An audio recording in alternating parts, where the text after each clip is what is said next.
After completing 5 topics, we will reach on 1977 election और emergency. इन दोनों topics को हम एक साथ देखेंगे। वैसे देखा जाए तो इंदिरा गांधी की गवर्नमेंट के अंडर की ही ये बातें हैं, पर इन टॉपिक्स को अलग से देखते हैं। तो 1977 का इलेक्शन और इमरजेंसी में क्या रिलेशन था और ये इंदिरा गांधी की गवर्नमेंट के अंडर कैसे आते हैं, ये सब देखो ध्यान से। इमरजेंसी लगी कब थी? जून 1975 में आती है।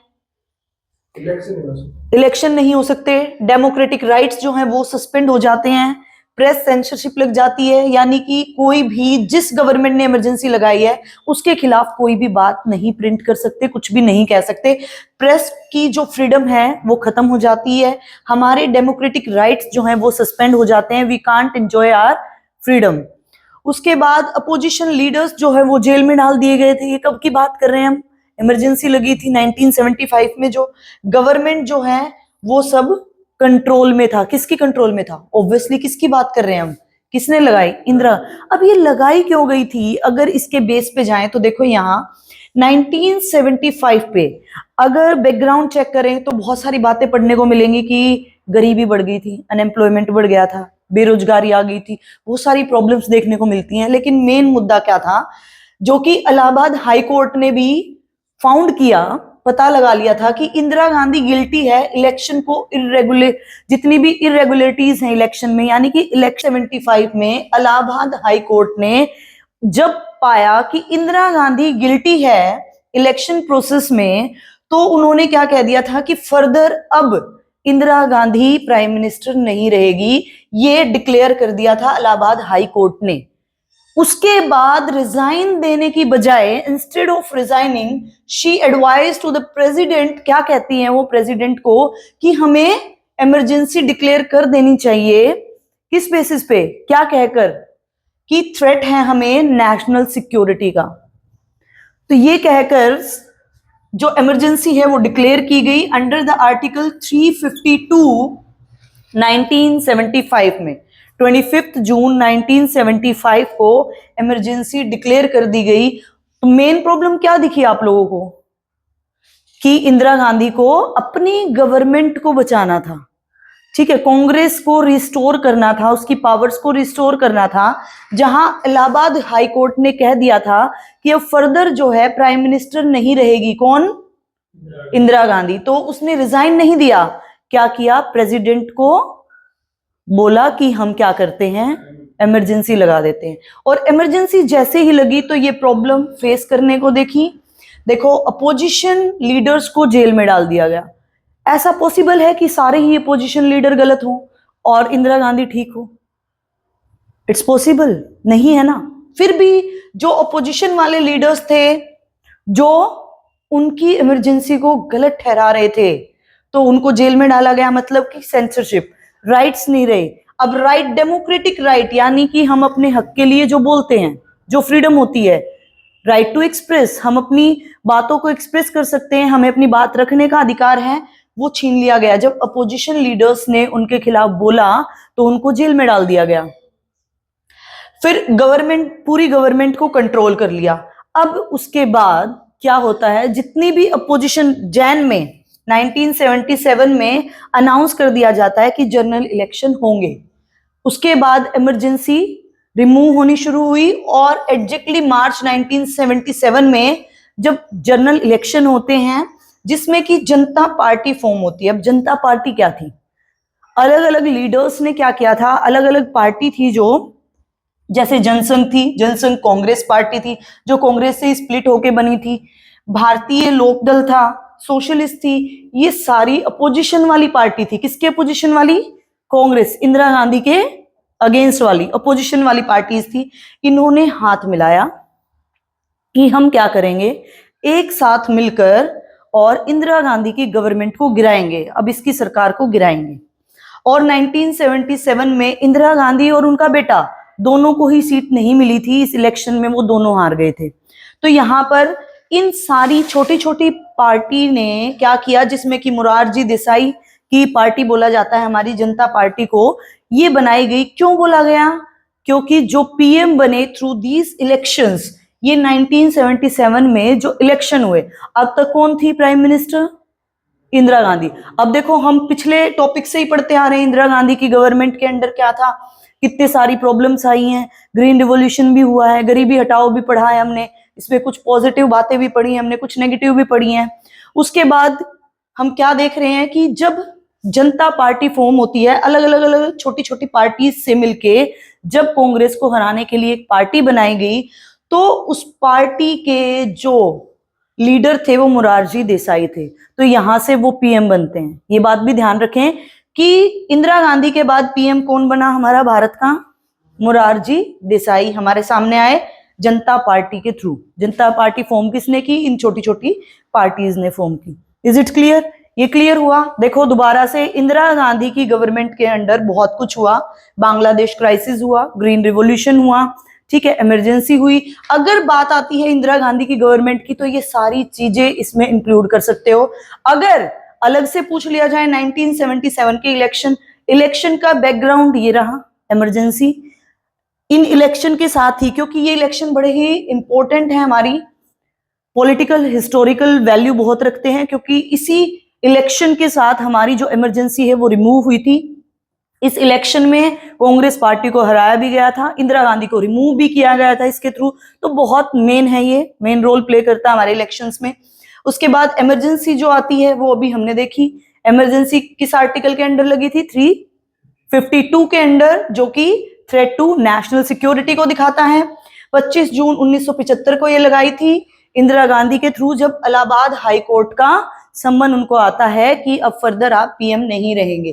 तो ये बैकग्राउंड था हमारी इमरजेंसी का और 1977 के इलेक्शंस का। और इलेक्शंस में क्या हुआ, एक नई पार्टी फॉर्म हुई। तो इसके फीचर्स पूछे जाएं, इसके एडवांटेज डिसएडवांटेज, ये इनके कॉन्सिक्वेंसेस, बैकग्राउंड, ये सब लिखेंगे आप इन क्वेश्चंस में, ठीक है। अब नेक्स्ट करेंगे हम असम मूवमेंट। अब असम मूवमेंट जो होता है इसको बोला जाता है एंटी फॉरेनर मूवमेंट भी। अब असम अकॉर्ड के बारे में भी आप लोगों ने सुना होगा, असम मूवमेंट के बारे में बहुत बार सुना होगा, लेकिन जानते नहीं है एक्चुअल में था क्या। देखो 1979 से 85 के बीच में बहुत सारी ऐसी प्रॉब्लम्स आई असम में, जिसको असम मूवमेंट का नाम दिया गया, क्योंकि बहुत बच्चों ने स्ट्राइक की, बहुत ऑर्गेनाइजेशन ने।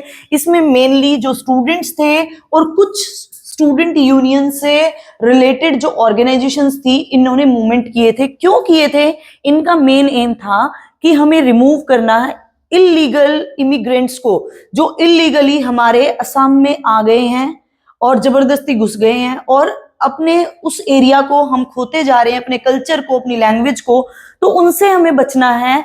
और असम की आइडेंटिटी को, वहां के कल्चर को हमें क्या करना है, बचा के रखना है, सेव करना है, प्रोटेक्ट करना है। तो कुछ समझ में आया कि असम मूवमेंट किया क्यों गया था, कि उन्हें अपनी आइडेंटिटी को, अपने कल्चर को, और जो इमिग्रेंट्स हैं, इलीगल इमिग्रेंट्स हैं, उनसे अपने एरिया को प्रोटेक्ट करना था एक्चुअल में। तो ये कुछ प्रॉब्लम आई है, तभी उन्होंने डिमांड की है, तभी एम रखा है।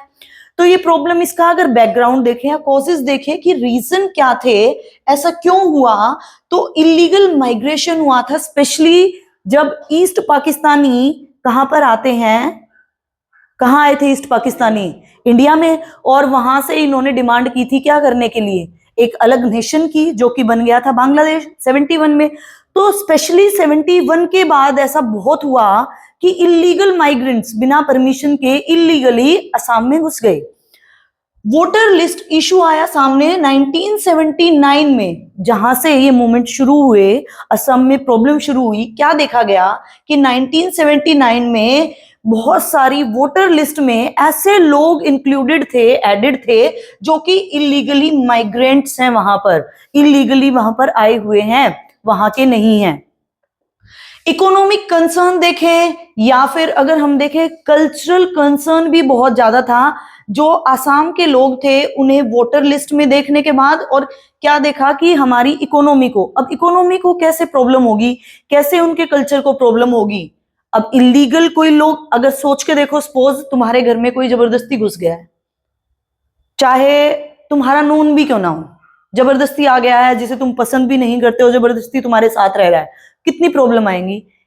जहां 5 लोगों का खाना बनता था, अब 6 या 7 का बनेगा। हर रिसोर्स की जरूरत जो हमें है वो उसको भी होगी। तो रिसोर्सेज की भी नीड ज्यादा होगी, हमारी इकोनॉमी भी डाउन जाएगी, हमारा पैसा भी ज्यादा खर्च होगा। तो यहाँ तो कितने इलीगल माइग्रेंट्स की बात की जा रही है। तो जब वो इलीगली माइग्रेट करके वहां पर आ रहे थे, तो ये प्रॉब्लम जब देखी तो स्टूडेंट्स ने मेन कंसर्न क्या दिखाया कि हमारी इकोनॉमी को और हमारे कल्चर को बहुत ज्यादा थ्रेट है। तो यहां से ये इकोनॉमिक और कल्चरल कंसर्न भी उन लोगों ने दिखाया। तो ये मेन बैकग्राउंड था, मेन कॉजेज थे जिस वजह से असम में स्टूडेंट्स ने कुछ ऑर्गेनाइजेशंस के साथ मिलकर क्या किए, मूवमेंट्स किए, स्ट्राइक्स की, धरने पे बैठे। ठीक है, अब धरने से सत्याग्रह, सत्याग्रह के बारे में तो सुना होगा। ठीक है, नॉन वायलेंस का एक ऐसा रास्ता है कि हमें सच के रास्ते पर जाना है बट बिना फिजिकल लड़ाई के। तो इन्होंने उसी नॉन वायलेंस को फॉलो किया, लेकिन कुछ एक बार ऐसा भी हुआ कि वो झगड़ा जो है पीक पर पहुंच गया और थोड़ी सी फिजिकल फाइट भी हुई। तो इनकी मेन डिमांड क्या थी, बस कि अपनी आइडेंटिटी को क्या करना है, इन्हें प्रोटेक्ट करना है, अपनी लैंग्वेज को, अपने कल्चर को प्रोटेक्ट करके रखना है, इन माइग्रेंट से बचना है। उसके बाद असम अकॉर्ड का जो नाम सुनते हो, अकॉर्ड एक तरह से जहां भी अकॉर्ड वर्ड आए मतलब कोई ना कोई कॉन्टेक्ट हुआ है, कहीं ना कहीं किसी के साथ कोई मीटिंग हुई है, कोई अकॉर्ड साइन हुआ है, कोई कॉन्ट्रैक्ट हुआ है कि आप लोग ये करेंगे हम ये करेंगे, कोई ना कोई सेटलमेंट हुई है।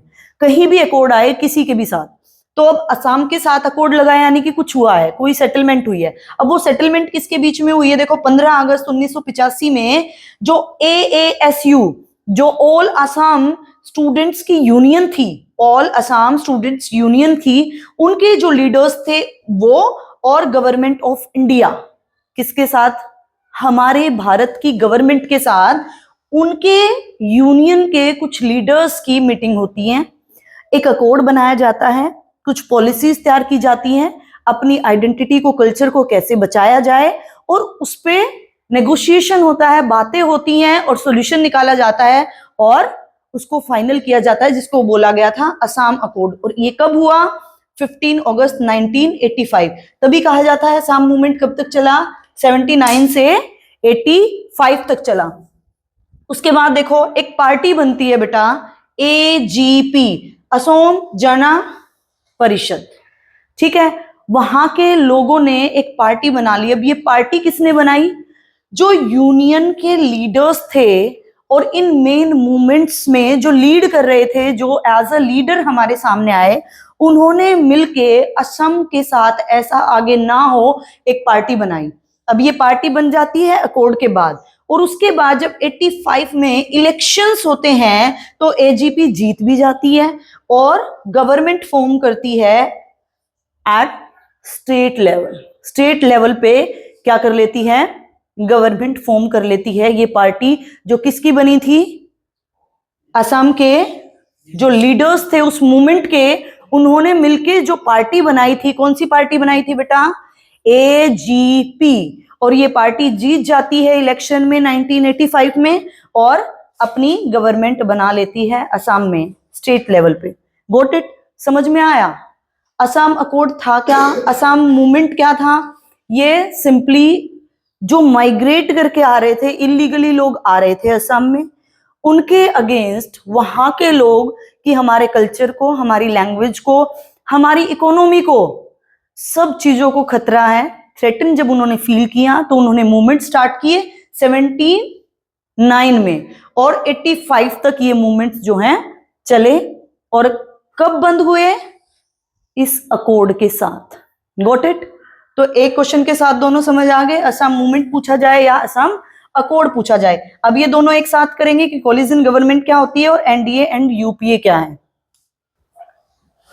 देखो इधर 1947 से 1989 तक कांग्रेस पार्टी रही। हम बार बार यहाँ यही पढ़ते आ रहे हैं कि डोमिनेंस बहुत रहा कांग्रेस पार्टी का। तो कहीं ना कहीं वो इलेक्शन जीत रही थी क्योंकि उनका डोमिनेंस बहुत अच्छा था, बहुत पुरानी पार्टी थी, लोग जानते थे, लीडर्स अच्छे थे, उन्होंने बहुत सारे काम किए हैं हमारे फ्रीडम के लिए। तो इतने स्ट्रगल के बाद जो कांग्रेस पार्टी थी 1989 तक पावर में रहती है। उसके बाद 1989 में क्या होता है, एक्चुअल में कोई भी सिंगल पार्टी मेजोरिटी में नहीं आती है, जिसका मतलब है कि कोई भी पार्टी नहीं जीती इलेक्शन में। उसके बाद क्या किया गया, ज्वाइनिंग द हैंड्स, जिसको बोला गया कोलिजन गवर्नमेंट, गठबंधन की सरकार। कि हाथ मिलाए गए कि other parties, regional parties, pressure groups क्या करते हैं, हाथ मिलाते हैं एक बड़ी पार्टी से और गवर्नमेंट फॉर्म होती है, जिस गवर्नमेंट को क्या बोला गया, कोलिजन गवर्नमेंट। यानी कि पूछे कोई कोलिजन गवर्नमेंट कब स्टार्ट हुआ, when it was started in 1989 में ये इंट्रोड्यूस होता है। ठीक है, क्योंकि उस टाइम कोई भी सिंगल पार्टी मेजोरिटी में नहीं आई। अब क्यों नहीं आई, इसका रीजन देखो, इसके डिक्लाइन में, डोमिनेंस कम होने में। ठीक है, यहां पर पढ़ेंगे, इससे पहले जो हमने यहां पढ़ा, इमरजेंसी की वजह से जो कांग्रेस की जो इमेज थी वो डाउन चली गई थी, जिसकी वजह से इन इलेक्शंस में जो एक सिंगल सबसे बड़ी पार्टी, सबसे पुरानी पार्टी आज तक चलती आ रही थी, कांग्रेस पार्टी, वो मेजोरिटी नहीं ले पाई, मेजोरिटी सीट्स नहीं गेन कर पाई। जिसके बाद क्या, मिली जुली सरकार, गठबंधन की सरकार, कोलिजन गवर्नमेंट बनाई गई बाय जॉइनिंग द हैंड्स। समझ आई इतनी बात। इसके बाद देखो बात आती है, हम दो चीजें पढ़ते हैं, NDA and UPA. NDA, NDA का मतलब क्या होता है, नेशनल डेमोक्रेटिक अलायंस। ठीक है, यानी कि ग्रुप ऑफ पार्टीज। ये 1998 में आता है। कैसे, बीजेपी की सरकार जो होती है वो कोलिजन की बनती है 1998 में, और 1998 से 2004 तक under the leadership of Atal Bihari Vajpayee वो चलती है। अब देखो यहां किसकी सरकार चल रही है, एनडीए। एनडीए मतलब कोई सिंगल पार्टी मेजोरिटी में नहीं आई है, अदर पार्टीज के साथ हाथ मिलाकर सरकार बनाई गई है। Got it. और वो सरकार किसकी बनी हुई है, बीजेपी की। अब अगर कांग्रेस की बात करें, जब कांग्रेस हाथ मिलाकर सरकार बनाती है तो वो यूपीए में आती है, राइट विंग और लेफ्ट विंग की जो हम जिक्र करते हैं।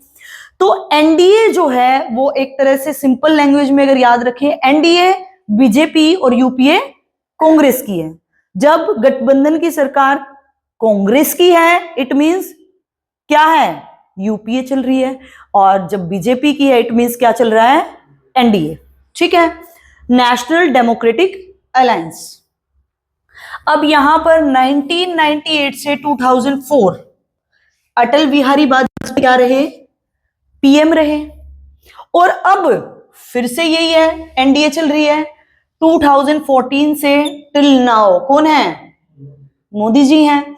अब बीच का टाइम पीरियड कहां गया, इसका मतलब कुछ तो गड़बड़ हुई है। बीजेपी नहीं थी बीच में, एनडीए नहीं थी, बीजेपी की सरकार नहीं थी। देखो यहां लीड कौन कर रहा है, बीजेपी। सरकार बीजेपी की है, but not by the majority, by joining the hands.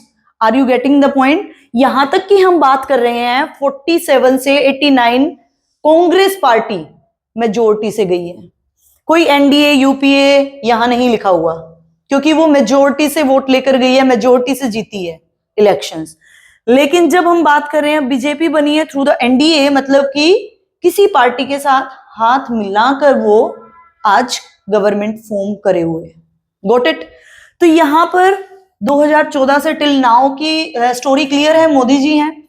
अब आओ, मेजर जो एनडीए पार्टीज है हमारी, बीजेपी, शिवसेना, जो जनता दल है, अकाली दल एटसेट्रा, ये एनडीए के एग्जाम्पल्स हैं। अब यूपीए की बात आती है जो कि 2004 में आईएनसी ने बनाई थी। अब यहां देखो, यहां क्या मिसिंग था, 4 तक अटल बिहारी वाजपेयी हैं, 14 से मोदी जी हैं, बीच का टाइम पीरियड मिसिंग था। क्यों था, क्योंकि 2004 में और 14 तक लगातार डॉक्टर मनमोहन सिंह की सरकार, यानी कि कांग्रेस पार्टी रही है, आईएनसी थ्रू द यूपीए। समझ आई, आई बात समझ में। तो मेजर यूपीए हैं Congress, DMK, NCP, RJP etcetera, ये एग्जाम्पल हैं किसके, यूपीए के। अब ये बात क्लियर हुई, जो कंफ्यूजन रहता है एनडीए क्या है, यूपीए क्या है। ठीक है, तो एनडीए जब बीजेपी की सरकार आई, कंटिन्यू ध्यान रखना, 2004 तक अटल बिहारी वाजपेयी रहे, उसके बाद 4 में कौन आ जाती है, यूपीए की सरकार आती है, यानी कि गठबंधन के थ्रू कांग्रेस की सरकार आती है, through the collision bye joining the hand, INC. INC power में आती है और पीएम कौन बनते हैं, डॉक्टर मनमोहन सिंह बनते हैं। ठीक है, और उसके बाद दोबारा से जो 14 में इलेक्शन होते हैं, अगेन मोदी जी, और आज तक का सिनेरियो किसका चल रहा है? मोदी जी का चल रहा है। क्लियर हुआ? टिल जब से बनी है नाउ तक का। क्लियर? अब जो मेजर, अगर हम फीचर्स की बात करें कोलिजन गवर्नमेंट की, तो मेनली क्या होता है बेटा, अगर फीचर्स पूछे जाए, एडवांटेज पूछी जाए, तो representations of different regions and groups. इसका कुछ फायदा भी है कोलिजन गवर्नमेंट का? कोई बेनिफिट लगता है? Is there any benefit of coalition government? है कोई फायदा? है पक्का? चलो ठीक है, चलो बताइए तो ठीक है। रिप्रेजेंटेशन ऑफ डिफरेंट रीजन्स, अलग अलग रीजन्स को रिप्रेजेंट कर पाते हैं लोग। किसी एक पार्टी का डोमिनेंस नहीं रहता है। Are you getting? जैसे कांग्रेस पार्टी ने, इंदिरा गांधी की नहीं ले लो, इमरजेंसी लगाई अपनी पार्टी को बचाने के लिए। अगर कोलिजन इंट्रोड्यूस ना होती और 2004 तक भी, 1998 से 2004 तक, और धीरे धीरे अलग अलग रीजनल पार्टी ना बनती, तो किस तरीके से वो अपने डोमिनेंस को बनाए रख सकते थे, कितना नेगेटिव हो सकता था। लिमिटेशंस हट जाती है गवर्नमेंट के ऊपर से जब किसी एक सिंगल पार्टी का डोमिनेंस हो जाता है। तो जो कोलिजन गवर्नमेंट है, उसकी सबसे बड़ी पॉजिटिविटी क्या है कि वो एक पार्टी के डोमिनेंस को खत्म कर देती है। वहीं हर पार्टी को पता है कि हमें रीजनल पार्टीज की रिक्वायरमेंट होगी। अब जो छोटे लेवल पे, स्टेट लेवल पे, रीजनल लेवल पे पार्टीज हैं, उनकी वैल्यू कैसे हुई है? आफ्टर द कोलिजन हुई है। उन्हें भी ये होता है, उनकी भी वैल्यू है, क्योंकि by joining hand they got different departments in government. तो उनको भी एक उम्मीद रहती है, वो भी फेमस होती हैं, उनकी भी अपनी इंपॉर्टेंस बनती है थ्रू द कोलिजन गवर्नमेंट। बड़ी जो भी पार्टी होती है, जो गवर्नमेंट फॉर्म करती है, उसे भी वेट रहता है कि अगर हमारी मेजोरिटी नहीं आई है, we are not getting majority, तो हमें क्या करना पड़ेगा? हाथ मिलाने पड़ेंगे, गठबंधन की सरकार बनानी पड़ेगी। उसके लिए अदर पार्टीज को भी कॉन्फिडेंस में रखना पड़ेगा। ठीक है, तो एरिया वाइज जो है, हर एरिया में रिप्रेजेंटेटिव होता है, वहां काम अच्छा होता है, ट्रस्ट बिल्ड होता है। अलग अलग जो ग्रुप्स, यहां ग्रुप से मतलब प्रेशर ग्रुप, जो एक पार्टी दूसरी पार्टी को प्रेशर देती है, ग्रुप बनाती है, प्रेशर क्रिएट करती है कि हम भी एग्जिस्टेंस में हैं, और एक छोटा ग्रुप भी बड़ी पार्टी के लिए वैल्यूएबल है। हम छोटे एरिया से हैं या छोटा ग्रुप है, इसका मतलब ये नहीं है we are not contributing in our government. ये सिर्फ कोलिजन के थ्रू हुआ है। अदरवाइज क्या होता था? एक बड़ी जो मेजोरिटी में पार्टी है, उसी का हर जगह डोमिनेंस चलता था। लेकिन कोलिजन तब से आया है, तो रीजनल पार्टी और प्रेशर ग्रुप भी, इनकी भी अपनी इंपॉर्टेंस हुई है। ये भी रोल प्ले करते हैं, कंट्रीब्यूट करते हैं गवर्नमेंट में by through the joining their hands, क्योंकि इनकी वोट्स की भी वैल्यू हो गई है। बड़ी पार्टीज को रिक्वायरमेंट है कोलिजन गवर्नमेंट बनाने के लिए। तो बहुत सारी अच्छी बात भी हुई है। अच्छा देखो, जब किसी चीज की पॉजिटिविटी हम पढ़ते हैं तो कुछ डिसएडवांटेज भी होती हैं। हर चीज के दो पहलू होते हैं।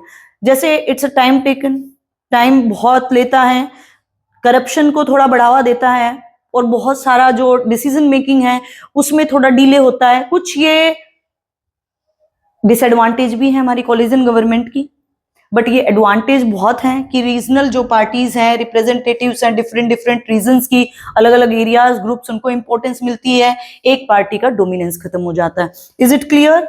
ये हमारे 10 टॉपिक हो गए हैं पार्ट बी के, जिससे रिलेटेड आप लोगों को क्वेश्चंस जो हैं वो अटेम्प्ट करने हैं हर चैप्टर से। If you are not able to attempt the answers, तो फिर दोबारा बताएंगे कि ये टॉपिक रीड करने के बाद, इस तरीके से ओवरव्यू लेने के बाद किन क्वेश्चंस को आप सोल्व नहीं कर पा रहे हैं, फिर आगे हम उनको डिस्कस करेंगे।